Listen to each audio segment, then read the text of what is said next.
Hello students, कैसे हैं आप सब लोग। उम्मीद करती हूँ सब अच्छे होंगे और स्वस्थ होंगे। मैं Meena Rana ICT virtual class में आपका स्वागत करती हूँ। स्टूडेंट्स, हम पढ़ रहे हैं क्लास 8 की हिंदी। बसंत भाग 3 से हम पढ़ रहे थे काव्य खंड से सुदामा चरित। ये लिखा है नरोत्तम दास जी ने। इसमें सुदामा और कृष्ण के जो मिलन की जिस समय सुदामा अपने गरीबी की स्थिति को लेकर के श्री कृष्ण के द्वार पर जाते हैं, श्री कृष्ण और सुदामा का मिलन होता है। दोनों बचपन के सखा होते हैं, मित्र होते हैं। और इस समय श्री कृष्ण द्वारिका के राजा हैं और सुदामा एक गरीब ब्राह्मण भिक्षा लेकर अपने जीवन यापन करता है। इस पर जो है सुदामा की पत्नी उनको श्री कृष्ण के वहां भेजती है। सुदामा के मना करने पर भी उनकी पत्नी उनसे जिद करती है कि वो श्री कृष्ण के यहाँ जाएं और अपनी दीनहीन स्थिति का जो है वहां पर उनको बताएं ताकि वो उनकी कुछ सहायता कर सकें। इस पर सुदामा जो है श्री कृष्ण के द्वार पर द्वारिकाधीश श्री कृष्ण के यहाँ चले जाते हैं द्वारिका में। अब यहाँ श्री कृष्ण के जो द्वारपाल हैं वो श्री कृष्ण से जा करके क्या कहते हैं, आइए इसमें हम पढ़ते हैं इस काव्यांश में। तो शीस पगा न झगा तन में प्रभु जानी को आहि बसे कही ग्रामा, धोती फटी सी लटी तो पटी अरुपाय उपान को नहीं सामा। इन काव्यांशों को हम एक बार पढ़ चुके हैं, लेकिन एक बार रिवाइज करते हुए आखिरी जो काव्यांश था वो बच गया था और इसके बाद आज की क्लास में हम प्रश्न उत्तर करेंगे। तो उस दीनहीन ब्राह्मण को देख करके वो द्वारपाल श्री कृष्ण से जाकर क्या कहते हैं, किसी से पगा न झगा तन में प्रभु जाने को आहि बसे कही ग्रामा, धोती फटी सी लटी तो पटी अरु पाय उपान को नहीं सामा, द्वार खड़ो दुज दुर्बल एक रहो चकिसो वसुधा अभिरामा, पूछत दीन दयाल को धाम बतावत आपनो नाम सुदामा। उस दीन ब्राह्मण को देख करके उसकी स्थिति का वर्णन करते हुए श्री कृष्ण के द्वारपाल श्री कृष्ण से कहते हैं कि हे प्रभु, आपके द्वार पर एक गरीब दीनहीन ब्राह्मण जो है खड़ा है, जिसके सिर पर ना तो पगड़ी है ना उसके तन पर कोई कुर्ता है। तीस पगा न झगा तन पे, कोई उसका कपड़ा जो है, कोई तन पर कोई कपड़े नहीं है। प्रभु न जाने किस देश किस गांव से वो आ गया है, क्योंकि द्वारिकाधीश श्री कृष्ण के राज में ऐसा कोई भी गरीब और दीन ब्राह्मण नहीं था। तो वो द्वारपाल श्री कृष्ण से क्या कहते हैं कि न जाने किस गांव से वो आ गया है, धोती फटी सी लटी तो पटी अरुपाय उपान को नहीं सामा। उस ब्राह्मण की धोती भी फटी है और जो दुपट्टा और फटी सी लटी दुपट्टी, एक फटी हुई जो है लटकी जो दुपट्टे या जिसको गमछा भी आप कह सकते हैं, तो वो जो है उसने धारण किया हुआ। और उपाय उपान को नहीं सामा, उसके पांव में जूते भी नहीं है। द्वार खड़ो द्विज दुर्बल एक, आपके द्वार पर एक दुर्बल खड़ा है। रह्यो चकिसो वसुधा अभिरामा, वो पृथ्वी और द्वारिका को निहार रहा है। पूछत दीन दयाल को धाम बतावत आपनो नाम सुदामा, और दीन दयाल श्री कृष्ण का धाम यानी कि उनके रहने का स्थान वो पूछ रहा है और अपना नाम क्या बताता है, सुदामा बता रहा है। ऐसे बेहाल इस पर जो है श्री कृष्ण जैसे ही सुदामा का नाम सुनते हैं तो वो जो है तुरंत से दौड़ करके सुदामा को गले लगाते हैं, उनसे जो है वो भेंट करते हैं और बड़े आदर के साथ अपने दरबार में अपने द्वार पर से वो लेकर आते हैं।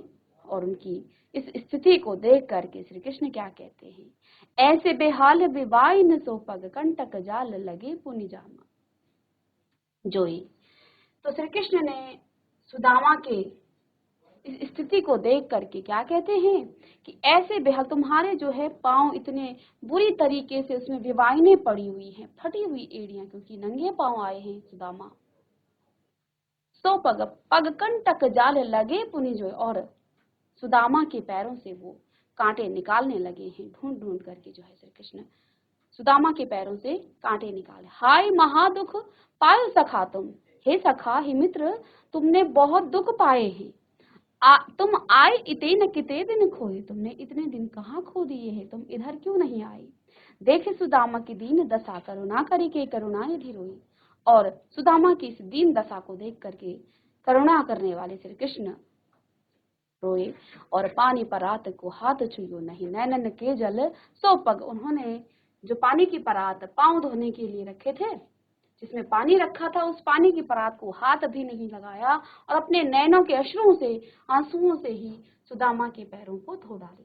कछु भाभी हमको दियो सो तुम काहे न देत, चापी पोटरी काख में रहे कहा कहा कहो कही हेतु। अब जो है श्री कृष्ण ने जब सुदामा की मेहमान नवाजी की, उनको अंदर बुलाया, उनके चरण धुलाए, उनको जो है सुंदर वस्त्र पहनाए। अब वो क्या देखते हैं कि सुदामा कुछ छुपा रहे हैं, और उसे देख करके सुदामा श्री कृष्ण कहते हैं कि जो भाभी हमको दियो सो तुम काहे न देते, कुछ भाभी ने हमको दिया है तुम मुझे क्यों नहीं देते हो। चापी पोटरी काख में रहे कहो कही हेतु, तुम इस पोटरी को, इस पोटली को अपनी काख में यानी अपने बगल में क्यों छुपा रहे हो। अब आगे श्री कृष्ण ने कहा आगे चना गुरु मात दई दे लय तुम चाबी हमें नहीं दीने, पहले भी तुम ऐसे ही किया करते थे। गुरु आश्रम में जब गुरु माता हम दोनों को चने चबाने के लिए दिया करती थी, तुम चाबी हमें नहीं दीनी, तब भी तुम यही काम करते थे, तब भी तुम उन चनों को स्वयं खा लेते थे, मुझे नहीं देते थे। शाम कहो मुस्काए मुसुदामसो, और शाम के कहने पर इस प्रकार से, एक प्रकार से जो है अपने बचपन की यादों को वो कह रहे हैं, और इसे सुनकर जो है सुदामा अब मुस्कुरा रहे हैं। चोरी की बान में हूं जो प्रवीण, क्या तुम जो है चोरी की आदत में अब कुशल हो गए हो और ज्यादा। पोटली काख में चापी रहे तुम, जो तुम इस पोटली को अपनी काख में, अपनी बगल में जो है छुपा रहे हो। खोलते ना ही सुधार से भीने, तुम इसे खोलते क्यों नहीं हो। इसमें सुधा यानी कि अमृत की रस यानी खुशबू इसमें आ रही है। मुझे जो है इस पोटली से अमृत के तरह जो है खुशबू आ रही है। पाछले बानी अजो न तजो तुम, तैसे ही भावगे तंदुल कीने, जिस प्रकार से तुम पहले बचपन में किया करते थे, चने स्वयं खा जाते थे गुरु माता के दिए गए, ऐसे ही अब भी तुम करना चाहते हो। भाभी के दिए गए इन चनों को तुम स्वयं खा लेना चाहती हो। अब आगे क्या होता है, आगे देखिए, वह पुलकनी वह उठी मिलनी। अब इस काव्यांश में जब सुदामा को विदा किया जाता है द्वारिका से, तो उस समय जो है अब श्री कृष्ण जो है वास्तव में क्या करते हैं, जब सुदामा की पत्नी के दिए गए चावलों को खाते हैं तो 2 लोगों का राज्य, 2 लोगों का सुख और दान, जो वैभव जो है सुदामा को वो दे देते हैं। लेकिन सुदामा इस बात से अनभिज्ञ है, उसे कुछ भी नहीं पता है। अब जो है उनकी बहुत अच्छी खातिरदारी होती है, वो श्री कृष्ण के द्वार पर जाते हैं। श्री कृष्ण उनका जो है बड़े आदर सत्कार से उन्हें गले मिलाते हैं और उनको बड़े आदर भाव से जो है उनका सम्मान करते हैं, उन्हें नए वस्त्र पहनाते हैं और सब कुछ जो है वहां पर दिखाते हैं अपना राजपाट। तो अब सुदामा की जब विदा किया जाता है द्वारिका से, सुदामा के मन में श्री कृष्ण ने सुदामा को प्रत्यक्ष रूप से कुछ भी नहीं दिया। तो अब सुदामा क्या सोचते हैं, वह पुलकनी वह उठ मिलनी वह आदर की बात। सुदामा सोच रहे हैं कि जब मैं द्वारिका में आया तो श्री कृष्ण वह पुलकनी बड़े प्रसन्न हुए, वह उठ मिलनी, वो अपने राज सिंहासन से बैठ करके उठे और मुझसे मिले, मुझे गले मिलाया, वह आदर की बात जो उन्होंने अदा सत्कार किया। वह पठिवनी गोपाल की कछु न जानी जात। इसमें तो कोई संदेह नहीं है कि उन्होंने मेरा जो है बड़ा सम्मान किया, ये मेरे लिए बहुत बड़ी बात है, क्योंकि श्री कृष्ण एक राजा है और मैं एक गरीब ब्राह्मण हूँ। घर घर अब कहते हैं, लेकिन उन्होंने जो मुझे आते हुए कुछ नहीं दिया, खाली हाथ भेज दिया। घर घर की ओढ़त फिरे तनक दही के काज। अब क्या सोच रहे हैं कि जो कृष्ण थोड़ी सी दही के लिए घर घर फिरता था, थोड़ी सी माखन के लिए वो घर घर फिरता था, कहाँ भयो अब भयो हरि को राज समाज। अब तो इस श्री कृष्ण के पास इतना बड़ा राज समाज है, पूरा राजपाट है। हो आवत नहीं हूँ तो वही पठियो ठेली, अब कही हो समझाई के बहुधन धरियो सकेली। अब क्या कहते हैं ये जो कृष्ण मुझे क्या देगा, ये तो थोड़ी सी दही और माखन के लिए घर घर फिरता था, घर घर से चोरी करता था, ये भला मुझे क्या दे देगा, ये इसके पास तो अब इतना सारा सब कुछ है। हो आवत नहीं हूँ तो, अब कहते हैं मैं तो यहाँ आना ही नहीं चाहता था। पठियो ठहरी, वाह पठे, उसी ने मेरे को जबरदस्ती यहाँ भेजा है। उसने किसने, अपनी पत्नी को कह रहे हैं कि मेरी पत्नी ने ही मुझे यहाँ जबरदस्ती भेजा है। अब कहीं हूँ समझाए कि अब मैं उसे समझा कर कहूंगी कि बहुत सारा धन दिया है, बहुधन धरो सकेली। अब बहुत सारा धन कृष्ण ने दिया है, इसको अब संभाल लो, यानी कि उसको मैं अब थोड़ा सा डांटूंगा कि मैं तो मना कर रहा था श्री कृष्ण के वहां वो राजा हैं, हम एक गरीब ब्राह्मण हैं, वो भला हमें क्या देने लगे। और हुआ भी ऐसे ही। जब सुदामा आए तो कुछ भी उनको भेंट नहीं दी गई, वो खाली हाथ लौटाए गए प्रत्यक्ष रूप से। लेकिन इधर तो श्री कृष्ण ने पूरा सुदामा का जो पूरा गांव था वो जो है सब धन धान्य से परिपूर्ण कर दिया था। इतना सोचते सोचते जो है राह से चलते चलते सुदामा अपने गांव की तरफ पहुंच गए। अब क्या देखते हैं, वैसे ही राज समाज बने, गजबाजी घन घने मन संभ्रम छायो, कैद परियो कहूं मारग भूली, कि ठहर के अब मैं द्वारिका आयो, भौन बिलो किबे को मन लोचत, सोचत ही सब गांव समझायो, पूछत पांड फिरे सब सो पर, झोपरी को कछु खोज न पायो। तो अब जो है श्री कृष्ण कहाँ पहुंच गए, अपने गांव में पहुंचे और क्या देखते हैं, जैसा वो द्वारिका देखकर आए थे वैसा ही राज और समाज बना हुआ है। हाथी घोड़े उनके साथ जो हैं, बाजे सब जो है, जिस प्रकार से एक संपन्न साम्राज्य होता है ऐसा ही यहाँ सुदामा के गांव में भी अब बन गया है। सुदामा चक्कर में पड़ गए, कैद परियो कछु मारग भूली, वो जो है भ्रमित हो गए, वो भ्रम में पड़ गए कि कहीं मैं मार्ग तो नहीं भूल गया, कहीं मैं रास्ता तो नहीं भूल गया, कि फेरी के मैं अब द्वारिका आयु, कि मैं अब फिर से घूम करके द्वारिका ही, क्योंकि द्वारिका की तरह ही सुदामा का गांव भी बन चुका था। तो अब सुदामा भ्रम में पड़ गए, वो जो है सोचने लग गए कि कहीं मैं घूम करके फिर से द्वारिका तो नहीं आ गया। तो आगे कहते हैं, भौन बिलो कि को मन लोचत, सोचत ही सब गांव मझायो, पूछत पांड फिरे सब सो, पर झोपड़ी को कछु खोज न पायो। एक नया नगर समझकर नए नए वहां महल बने हुए हैं, उसको देखने की लालसा में वो जो है उस गांव में प्रवेश किया और वो देखते हैं कि कुछ दिख तो ऐसे ही रहा है। अब याद कर रहे हैं कि कहीं मैं रास्ते से जो है कहाँ आया, मैं रास्ता तो सही आया हूँ, लेकिन ये जो है हुआ क्या। पूरे गांव में उन्होंने अपनी झोपड़ी ढूंढी, लेकिन उनको जो है पूछत पांड फिरे सब सो, पर झोपड़ी को कछु खोज न पाए। अपनी झोपड़ी को जो है उस गांव में वो खोज नहीं पाए। अब थोड़ी देर में तो समझ में आ ही जाता है ना, गांव स्थान तो वही है, चाहे वहां महल बने होंगे, लेकिन उनको समझ में आ गया है तो ये मेरा ही गांव, लेकिन मेरी झोपड़ी गई तो गई कहाँ, क्योंकि जहां सुदामा की झोपड़ी थी वहां पर एक विशाल द्वारिका की तरह राजमहल बन चुका था। तो अब जो है यहाँ पर सुदामा को भी भगवान श्री कृष्ण ने धन धान्य से परिपूर्ण कर दिया था। कहते हैं, कै वह टूटी सी छानी हती, कह कंचन के अब धाम सुहावत, कै पग में पन ही न हती, कह ले गज राज हूँ ठाट महावत, भूमि कठोर पे रात कटे, कह कोमल सेज पे नींद न आवत, कै जुर तो नहीं कोद सवा प्रभु, के परताप में दाख न भावत। तो अब सुदामा ने जब देखा कि वो जो है, फिर उनके गांव वालों ने, उनकी पत्नी आती है तो उनको दिखाती है कि भाई ये श्री कृष्ण की कृपा से जो है हमारा पूरा ही गांव क्या हो गया है, धन धान्य से परिपूर्ण हो गया है, सभी के जो हैं अब सोने के महल बन गए हैं। तो अब श्री कृष्ण का मन में जो है वो ध्यान करते हुए क्या सोच रहे हैं, कै वह टूटी सी छानी हती, कहाँ मेरी वो छोटी टूटी हुई झोपड़ी थी, कै वह टूटी सी छानी हती, एक ऐसी झोपड़ी थी जो भी टूटी हुई थी, कह कंचन के अब धाम सुहावत, कहाँ अब सोने के बड़े बड़े महल बने हुए हैं, कै पग में पन ही न हती, कहाँ मेरे पैरों में जूते तक नहीं थे, चप्पल तक नहीं थे, कहले गजराज ठाड़े, अब जो है गजराज यानी कि हाथी घोड़े उनके दरवाजे पर, उनके महल में जो है उनकी सवारी के लिए उनका जो है इंतजार कर रहे हैं। भूमि कठोर पे रात कटे, पहले तो उनके लिए सोने के लिए खाट भी नहीं थी, कहाँ जो है कठोर भूमि पर वो रात कटाते थे, रात उनकी कटती थी, कह कोमल सेज पे नींद न आवत, अब जो है इस कोमल सेज पर जो है उनको नींद नहीं आ रही है, कह जुर तो नहीं कोद सवा प्रभु, के परताप ते दाख न भावत,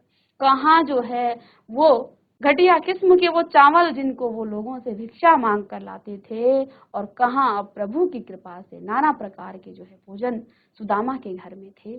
तो इस प्रकार से जो है सुदामा जब श्री कृष्ण से मिलते हैं, नरोत्तम दास जी ने हमें यहाँ इसका वर्णन किया है कि श्री कृष्ण ने सुदामा को जो है अपने मित्रता का किस प्रकार की जो है श्री कृष्ण चाहते तो वो सुदामा को जो है एक राजा थे और वो सुदामा एक गरीब ब्राह्मण थे। वो चाहते तो थोड़ा सा धन दे करके जिस प्रकार से अन्य ब्राह्मण होते हैं ऐसे ही उनको विदा कर सकते थे, लेकिन उन्होंने जो है सुदामा को संपूर्ण सुख दे दिया जो स्वयं श्री कृष्ण के पास था। इस प्रकार से इस दोहे में, इन पदों में हमें एक सच्ची मित्रता भी दिखती है। साथ में सुदामा निस्वार्थ भाव से श्री कृष्ण के पास गए थे और श्री कृष्ण ने जो है, ना ही सुदामा ने श्री कृष्ण से कुछ मांगा।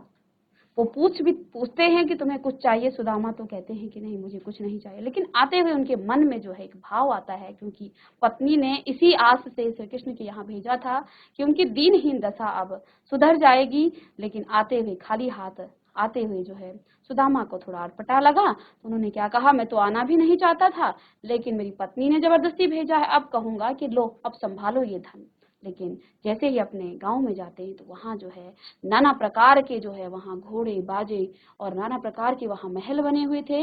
अब जो है वो श्री कृष्ण को जो है धन्यवाद करते हैं और अब कृष्ण की तरह ही सुदामा का भी राजपाठ है। तो ये था सुदामा चरित जो कि नरोत्तम दास जी ने लिखा है और अब हम इसी से प्रश्न उत्तर करेंगे। तो आइए, पहला प्रश्न है, श्री कृष्ण सुदामा की दीन दशा देखकर श्री कृष्ण की क्या मनोदशा हुई? अपने शब्दों में लिखिए।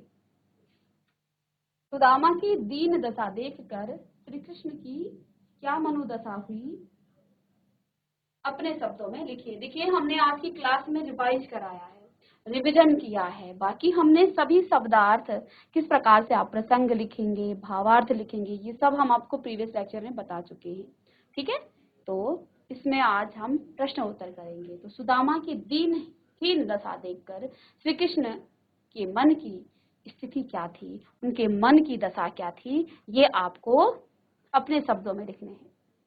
तो देखिए, सुदामा की दीन दशा को देखकर दुख के कारण श्री कृष्ण की आंखों से अश्रु बहने लगी। उन्होंने सुदामा के पैरों को धोने के लिए पानी की परात मंगाई, लेकिन उनकी आंखों से ही इतने आंसू निकले कि सुदामा के पैरों को उन्होंने जो है अपने अश्रुओं से ही धो दिया।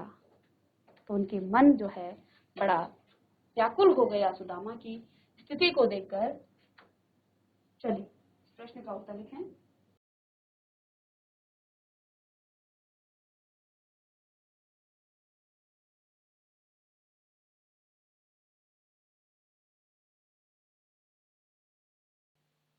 चलिए नेक्स्ट प्रश्न है, पानी परात को हाथ छुयो नहीं, नैनन के जल सो पग धोई। पंक्ति में वर्णित भाव का वर्णन अपने शब्दों में करना है। तो प्रस्तुत दोहे में यह कहा गया है कि जब सुदामा दीनहीन अवस्था में श्री कृष्ण के पास पहुंचे तो कृष्ण उन्हें देखकर व्यथित हो उठे। कृष्ण ने सुदामा के आगमन पर उनके पैरों को धोने के लिए परात में पानी मंगवाया, परंतु सुदामा की दुर्दशा देखकर श्री कृष्ण को इतना कष्ट हुआ कि वे स्वयं रो पड़े और उनके आंसुओं से ही सुदामा के पैर धुल गए, अर्थात परात में लाया गया जल व्यर्थ हो गया।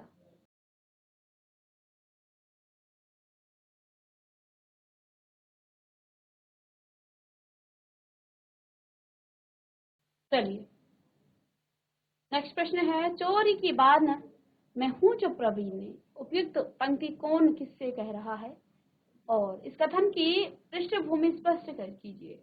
और इस उपालभ्य लंब शिकायत के पीछे कौन सी पौराणिक कथा है? तो ये जो पंक्ति है कृष्ण अपने बाल सखा सुदामा से कह रहे हैं और अपनी पत्नी द्वारा दिए गए चावल संकोचवश सुदामा श्री कृष्ण को भेंट स्वरूप नहीं दे पा रहे हैं, परंतु कृष्ण सुदामा पर दोषारोपण करते हुए इसे चोरी कहते हैं और कहते हैं कि चोरी में तो तुम पहले से ही निपुण हो। बचपन में जब कृष्ण और सुदामा साथ साथ संदीपन ऋषि के आश्रम में अपनी अपनी शिक्षा ग्रहण कर रहे थे, तभी एक बार जब श्री कृष्ण और सुदामा जंगल में लकड़ियां एकत्रित करने जा रहे थे, तब गुरु माता ने उन्हें रास्ते में खाने के लिए चने दिए। सुदामा श्री कृष्ण को बिना बताए चोरी से जो है चने खा लेते हैं। श्री कृष्ण उसी चोरी का उपालंब सुदामा को यहाँ पर दे रहे हैं।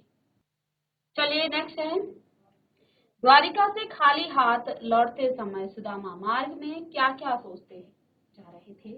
वो कृष्ण के व्यवहार से क्यों जो है खींच रहे थे?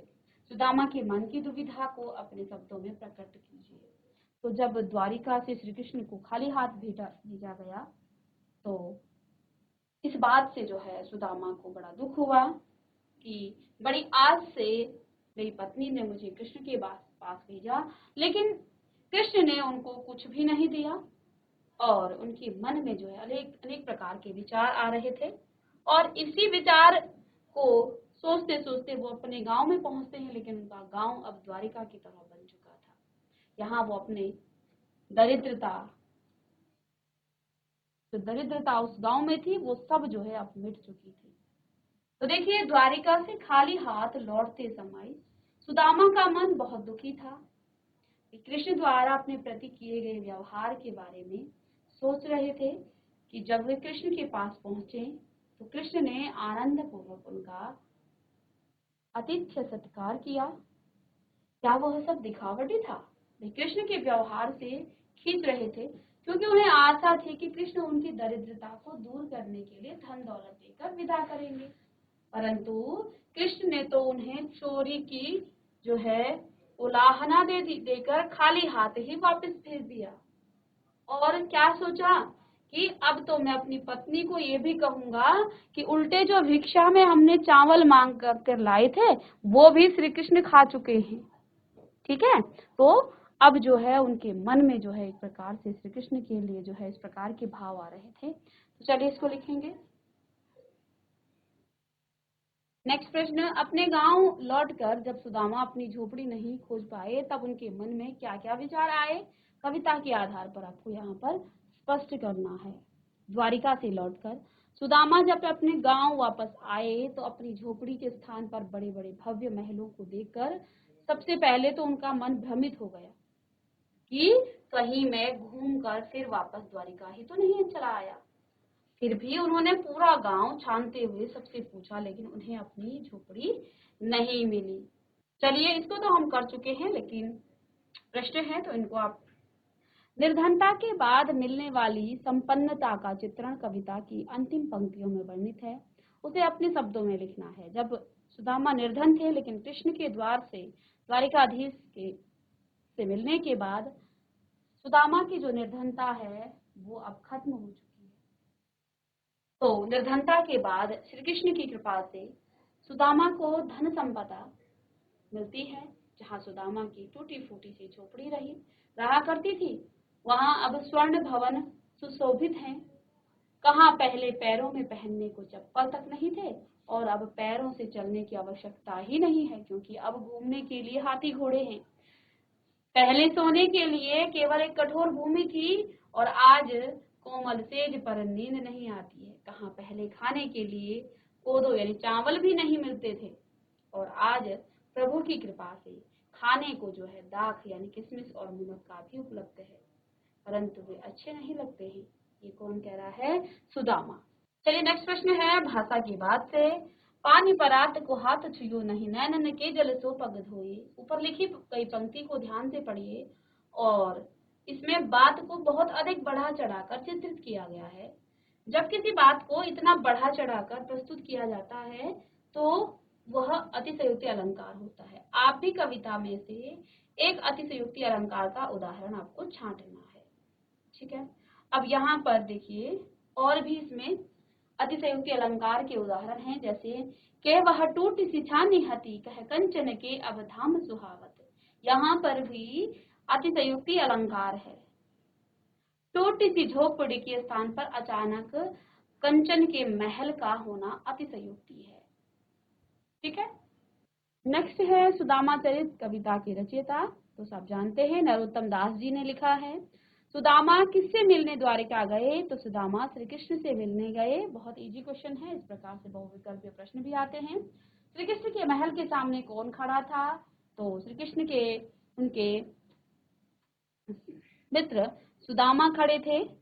वसुधा शब्द का अर्थ पृथ्वी या धरती धरती की बात हुई यहाँ पर। सुदामा द्वारिका पहुंचकर निम्नलिखित में से किसका नाम पूछा? तो श्री कृष्ण का नाम उन्होंने पूछा कि कहाँ वो रहते हैं। श्री कृष्ण ने सुदामा को किस अवस्था में देखा? तो उनकी दयनीय अवस्था में जो है श्री कृष्ण ने सुदामा को देखा। ठीक है। ऐसे ही नेक्स्ट प्रश्न है, द्वार पर खड़े सुदामा की धोती कैसी थी? तो ये तो सब आपके इन काव्यांशों से ही हैं। तो उसकी धोती जो है फटी हुई थी। पाचलीबान शब्द का अर्थ क्या है? इसका अर्थ है पुरानी आदत। किसके कारण सुदामा बेहाल हो रहे थे? तो सुदामा जो है विवाइनों से भरे पैर, यानी कि उनके पैर फटे हुए थे के कारण वो जो है बेहाल हो रहे थे। श्री कृष्ण ने सुदामा के पैर कैसे धोए? तो अपने अश्रुओं से उन्होंने सुदामा के पैर धोए। सुदामा की पत्नी ने उपहार स्वरूप पोटली में श्री कृष्ण के लिए क्या दिया था? तो उन्होंने तंदुल दिए थे। सुदामा ने चावलों की पोटली कहाँ छिपा रखी थी? तो उन्होंने जो है अपने काख में, अपने बगल में। बचपन में माँ द्वारा दिए गए चने किसे न देकर सुदामा खुद खा गए, तो कृष्ण को नहीं दिया था। ओढ़त फिरे शब्द का अर्थ यानी कि इधर उधर फिरना, और घर घर कर ओढ़त फिरे पंक्ति के अनुसार कृष्ण निम्नलिखित में से किसके लिए ओढ़ते फिरते थे? तो यहाँ दही के लिए। और सुदामा किसकी जिद पर श्री कृष्ण के यहाँ गए? तो अपनी पत्नी के। तो वाहि पठियो शब्द का अर्थ यहाँ पर क्या है? तो इसमें खाली हाथ। और अंतिम प्रश्न है, सुदामा ने अपने गांव में जाकर क्या देखा? तो सुदामा ने द्वारिका जैसा ही ठाट बाट अपने गांव में भी देखा। इस प्रकार से हमने सुदामा चरित्र आज की क्लास में कंप्लीट किया और हमने इसके प्रश्न उत्तर भी कर लिए हैं। उम्मीद करती हूँ सभी को समझ में आया होगा। मिलते हैं नेक्स्ट लेक्चर में, तब तक के लिए थैंक यू।